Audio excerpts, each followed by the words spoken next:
I was having a conversation with one of my sons.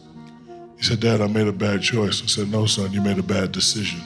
He said, "What do you mean by that?" I said, "If you could sit down and think about a choice and think about the consequences of that choice, and you know there's ramifications if you do the wrong thing, then you made a bad decision.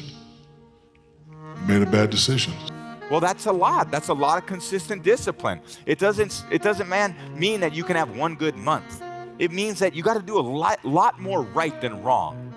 It means you got to make a lot more good choices than bad choices. It means you have to be more disciplined than not disciplined. It means you have to surround your people with very smart people, not people that are going to help you think less.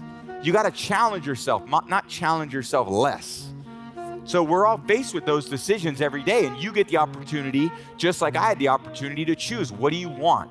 You start making decisions from the moment you wake up of a morning. You wake up, what am I going to do?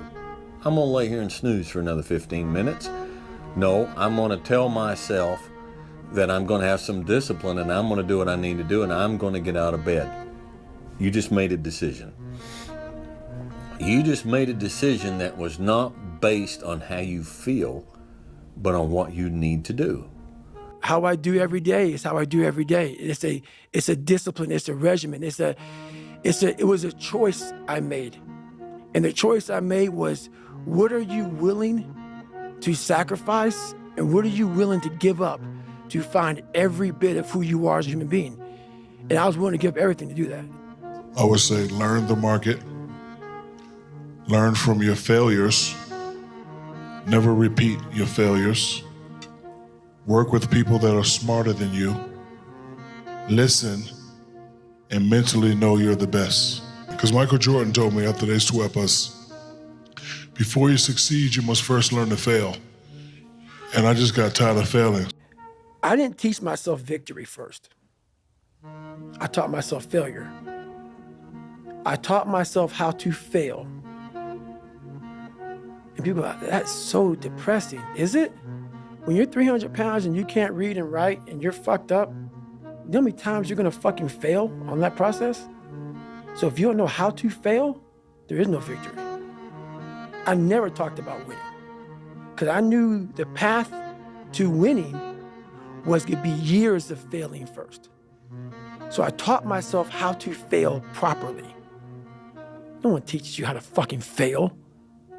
A lot of things happen in our life. You know, we all face our challenges and adversities, and we all go through things, and I think life is about dealing with a lot of things that you didn't want to have happen in your life, whether it's your business or whether it's sports or whether it's personal or, you know, children. And like I said, we all have our unique challenges, but do the best you can do. Show up every day and make the commitment to yourself and the people that count on you, the people that you support you. And through a lot of failures, you're going to learn a lot, and you're going to hopefully be humbled. Because sometimes, you know, you give your best and it doesn't work. And I learned that in sports, and you learn it in life in different ways too. Sometimes you do what you do, you try your best, you work hard, but it just doesn't in the end go the way you want. So what are you gonna do, quit? You're gonna just blame everyone else?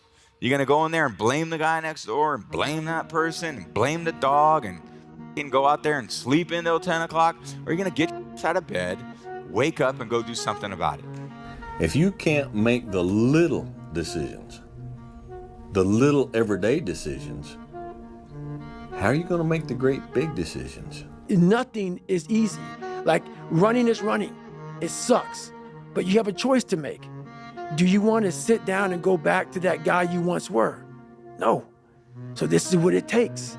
You know, focus on what you can control. Focus on what you're getting, not what anyone else is getting. Whenever you get an opportunity, you take advantage of it. You treat it like it's the Super Bowl. You treat it like it's game day. Go out there and treat practice like no one else does. Hard work looks horrible. It's not motivating. It's not motivating at all. It ain't like Rocky round 14 where he gets knocked down and goes like this to Apollo Creed. It looks like a man being stuck in a fucking dungeon and there's no fucking way out. But you have the fucking key. But you refuse to use it. And that's nothing motivating about that. We think are the hardest things in our life end up being the best experiences in our life, because if you approach it with humility and you look inward, they become the the best opportunities for growth and learning. It's the one thing I hate the most to do, and I do it like I love it. 250, 60, 70, 300-mile runs at one time, no sleep.